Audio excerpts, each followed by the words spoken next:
Welcome to the Beloved Theologian. Let's take a few minutes to consider the Ten Commandments.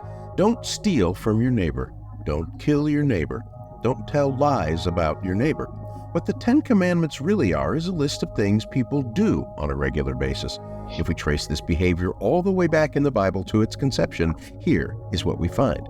Once upon a time, there was a conversation between God and the first mass murderer.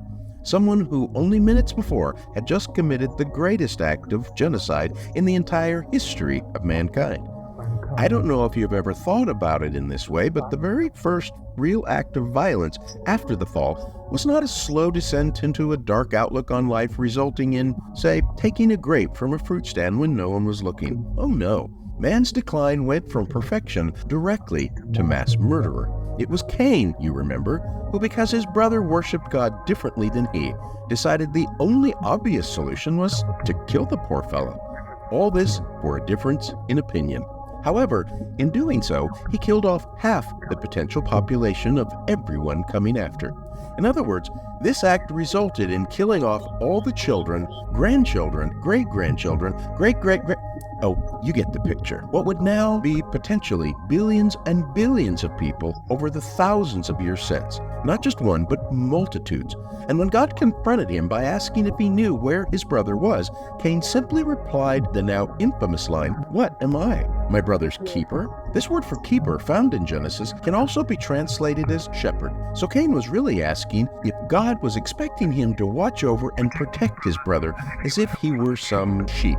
This, of course, brings to mind something Jesus said about himself. I am the good shepherd, someone who absolutely considers himself one whose very job it was to watch out for the care of everyone around him. And Jesus said that when you look at his life, you are looking at the very nature of God, making God the Father and ultimate caretaker of all.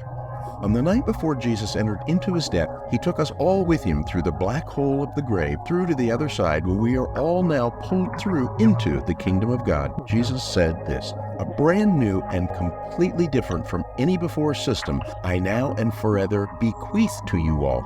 This gracious gift I leave with you. It will empower you all by an inward ability. The very same ability that I have been showing you for years. This gift from Abba, given to me, has allowed me to shepherd, as a lovingly good shepherd, can now empower each and every one of you to watch over everyone you come into contact with. It will give you compassion to watch and find ways to lovingly care for each other." So it seems that the very heart of how we live our lives can be found in one of two possible attitudes. Do we see ourselves like Jesus and the Father, someone who looks at the rest of humanity as sheep who need our love, care, and attention, lest they find themselves lost and all alone? Or are we more like the first mass murderer, who looks at even those in his immediate family and the rest of the world and says to his Maker directly, "What? Am I supposed to give a flying flip what happens to anyone but myself?"